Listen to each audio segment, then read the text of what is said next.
La sonnette a retenti à 21h47, un mardi soir. Je me souviens de l'heure exacte parce que je venais tout juste de mettre ma série en pause pour aller chercher une autre tasse de thé, et l'horloge du micro-ondes semblait se moquer de moi tandis que ce bourdonnement sec et insistant traversait mon appartement. 2 policiers se tenaient sur le seuil de ma porte. La plus grande des deux, une femme aux yeux bienveillants et aux cheveux grisonnants tirés en arrière, leva son badge.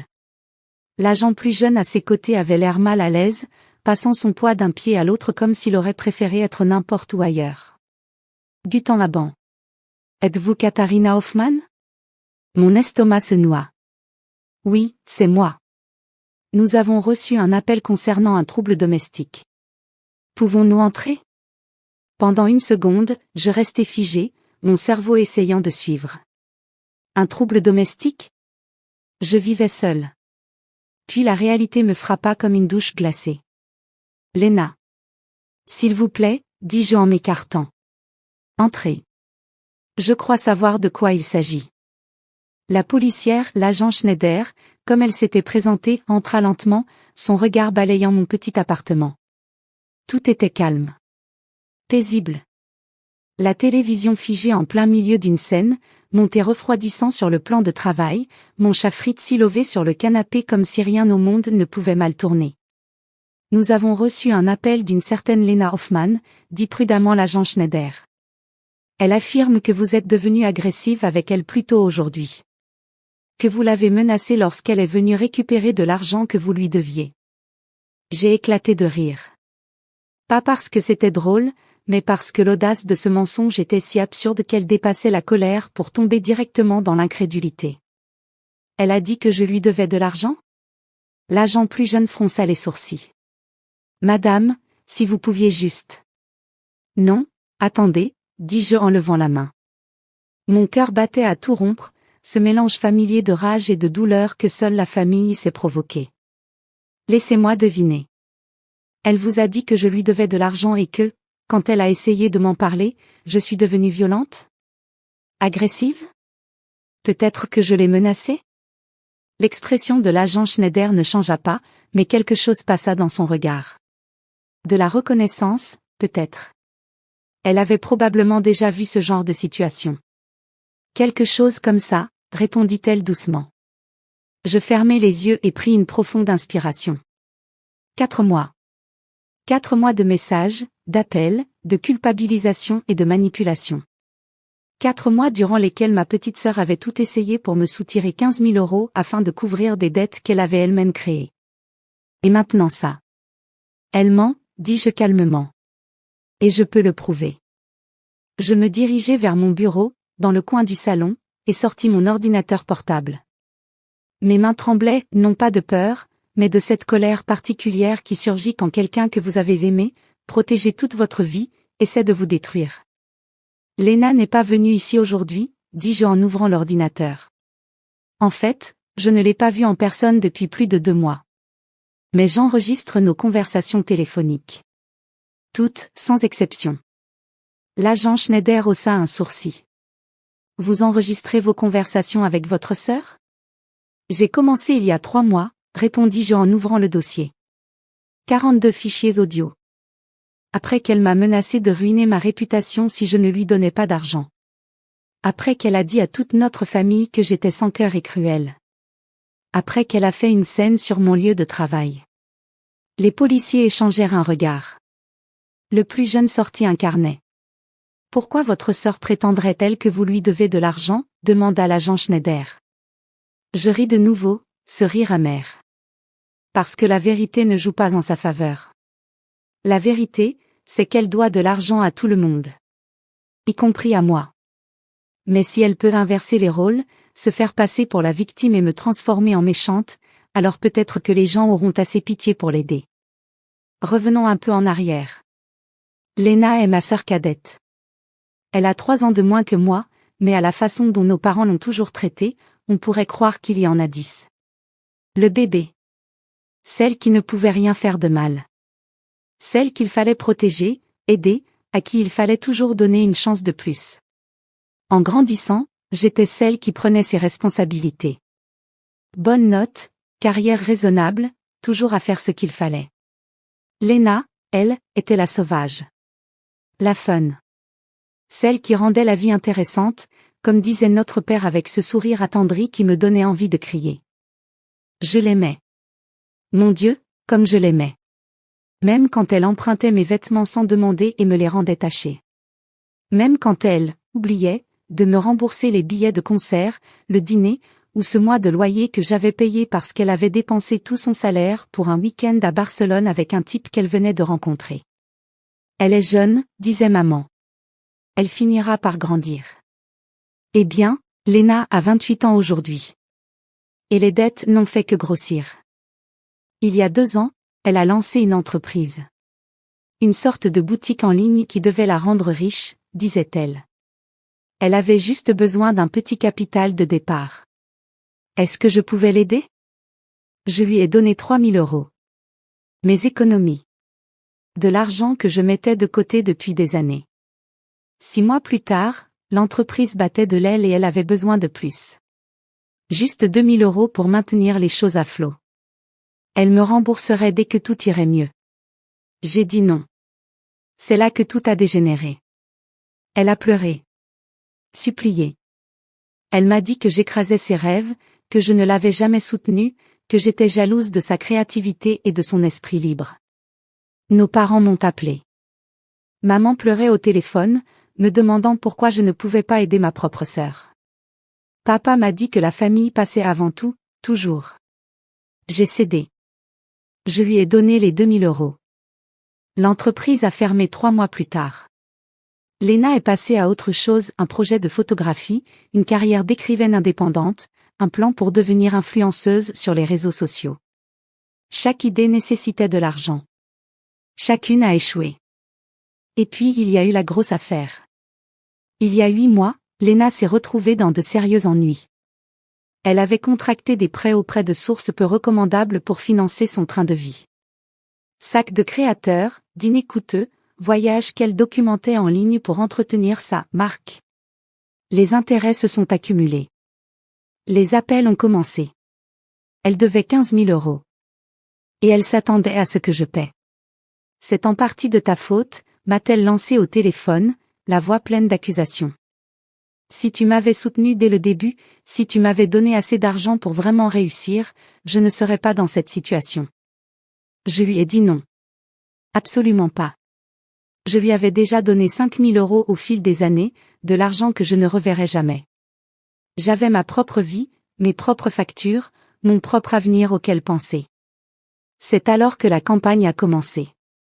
D'abord, la pression familiale. Léna a dit à nos parents que je l'abandonnais, que j'avais largement les moyens et que j'étais simplement égoïste. Peu importait que je vive dans un minuscule appartement et que je conduise une voiture de 12 ans. Peu importait que j'économise depuis des années pour peut-être, un jour, acheter un petit chez moi. Maman m'a appelé en pleurant. Papa m'a appelé, déçu. Ma tante m'a envoyé un long message sur la loyauté familiale. Mon cousin a publié quelque chose de vague sur Facebook à propos des frères et sœurs présents seulement quand ça les arrange. Je suis restée ferme. Puis Léna s'est présentée sur mon lieu de travail. Elle a débarqué dans le bureau où je travaille comme comptable, en pleurant, en faisant une scène. Mon patron a dû lui demander de partir. J'étais mortifiée. J'ai juste besoin de parler à ma sœur. Gémissait elle. Elle ne répond plus à mes appels. Elle m'a abandonnée. Mes collègues me regardaient. Chuchotaient. Je suis devenue, cette personne, celle avec les drames familiaux compliqués. J'ai changé de numéro de téléphone. Je l'ai bloqué sur les réseaux sociaux. J'ai commencé à me garer ailleurs pour qu'elle ne puisse plus m'attendre près de ma voiture. Et j'ai commencé à enregistrer toutes les conversations. Parce que je connaissais Léna. Je savais comment elle fonctionnait. Elle était charmante, convaincante, et quand tout le reste échouait, elle jouait la victime si bien que même moi, parfois, j'y croyais presque. Donc elle n'est jamais venue ici aujourd'hui, demanda l'agent Schneider, me ramenant au présent. Non, répondis-je. Mais elle m'a appelé. Cet après-midi. Voulez-vous l'entendre? Je n'ai pas attendu de réponse. J'ai lancé l'enregistrement le plus récent. La voix de Lena a rempli mon petit appartement, aiguë et tendue. Kata, s'il te plaît. Je t'en supplie. Ces gens sont sérieux. Ils me menacent. Ma voix, fatiguée et plate. Lena, je ne peux pas t'aider. Je te l'ai déjà dit. Tu dois régler ça toute seule. Régler ça? Comment? Comment tu veux que je trouve 15 000 euros? Tu as cet argent. En fait, non. Même si je l'avais. Tu es ma sœur. Tu es censé m'aider. Mais non, tu es comme tous les autres. Égoïste. Froide. Tu l'as toujours été. Lena. Tu sais quoi? Très bien. Très bien. Si tu refuses de m'aider, je te le ferai payer. Je te le jure, Katharina, je vais te pourrir la vie. Un silence. Puis ma voix, si lasse que ça faisait mal de l'entendre. Est-ce que tu es en train de me menacer? Je te fais une promesse. Tu crois pouvoir m'abandonner comme ça? Tu crois qu'il n'y aura pas de conséquences? Tout le monde va savoir quel genre de personne tu es vraiment. L'appel s'est terminé. L'appartement est devenu silencieux. Même Fritzi s'était réveillé et nous fixait de ses grands yeux orange. L'expression de l'agent Schneider avait changé. Le jeune policier avait cessé d'écrire et relevait la tête. Il y a autre chose, dis-je doucement, puis j'ai lancé un autre enregistrement. Et encore un autre. Lena menaçant de dire à tout le monde que je lui avais volé de l'argent. Lena pleurant et affirmant que je lui avais promis de l'aider, que j'étais revenu sur ma parole. La voix de Lena devenant dure et glaciale quand la manipulation ne fonctionnait plus. Je vais te détruire. Je ferai en sorte que tout le monde sache quelle personne horrible tu es. Et puis le dernier. De cet après-midi, quelques heures seulement avant l'arrivée de la police. Très bien. Tu ne veux pas me donner l'argent? Je le prendrai autrement. Regarde bien. J'ai arrêté l'enregistrement et regardé l'agent Schneider. Elle vous a appelé parce qu'elle pensait qu'en me dénonçant la première, en me faisant passer pour l'agressive, vous prendriez son parti, dis-je. Elle croyait pouvoir manipuler la police comme elle a manipulé tout le monde. L'agent hocha lentement la tête. Vous a-t-elle déjà menacé physiquement? Seulement ma réputation.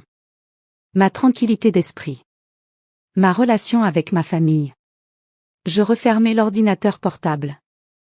Mais non, jamais physiquement. Lena est trop intelligente pour ça. Elle sait comment faire mal sans laisser de traces. Les policiers sont repartis une vingtaine de minutes plus tard. L'agente Schneider m'a conseillé de tout documenter, de conserver les enregistrements en lieu sûr et de les appeler immédiatement si Lena se présentait. Elle m'a aussi suggéré d'envisager une ordonnance d'éloignement si le harcèlement continuait. Alors qu'il sortait, elle s'est retournée. Pour ce que ça vaut, Frau Hoffmann, vous avez fait ce qu'il fallait. Poser des limites n'est pas cruel. C'est nécessaire. J'ai fermé la porte et m'y suis adossée, les jambes soudain faibles. Mon téléphone a vibré. Un message d'un numéro inconnu, sans doute Lena utilisant le téléphone de quelqu'un d'autre. Tu le regretteras. Ce n'est pas fini. J'ai bloqué le numéro et me suis assise sur le canapé. Fritzi a immédiatement grimpé sur mes genoux, ronronnant, totalement indifférent aux drames humains. Le problème avec la famille, c'est qu'on nous apprend que ça doit être inconditionnel. Les aimer quoi qu'il arrive. Les aider quoi qu'il arrive. Leur pardonner quoi qu'il arrive. Mais que se passe-t-il lorsque ce « quoi qu'il arrive » vous coûte tout? Votre paix, vos économies, votre réputation, votre santé mentale? Je repensais à toutes ces années où j'avais été la responsable. La fiable. Celle qui réparait les dégâts, trouvait des excuses et se sacrifiait parce que c'est ce que font les bonnes sœurs. Et je pensais à Lena, probablement au téléphone à cet instant avec nos parents, en train d'inventer une nouvelle version. Comment la police ne l'avait pas cru? Comment je les avais, d'une manière ou d'une autre, trompés? Comment j'étais pire que tout ce qu'elle avait jamais imaginé? Une partie de moi, celle qui se souvenait encore de lui tresser les cheveux avant l'école, de lui apprendre à faire du vélo, de rester éveillée toute la nuit lors de son premier chagrin d'amour, avait envie de pleurer. Mais la partie la plus forte, celle qui s'était affirmée et solidifiée au cours de ces derniers mois, connaissait la vérité. Je n'avais pas abandonné ma sœur. Je m'étais sauvée. 3 jours plus tard, j'ai reçu un appel de maman. Elle pleurait, mais cette fois, c'était différent. Léna nous a raconté ce qui s'est passé avec la police, dit-elle. Elle a dit que tu avais enregistré ses conversations privées. Elle a dit que tu l'avais trahi. J'ai attendu. Mais papa a parlé à l'agente Schneider.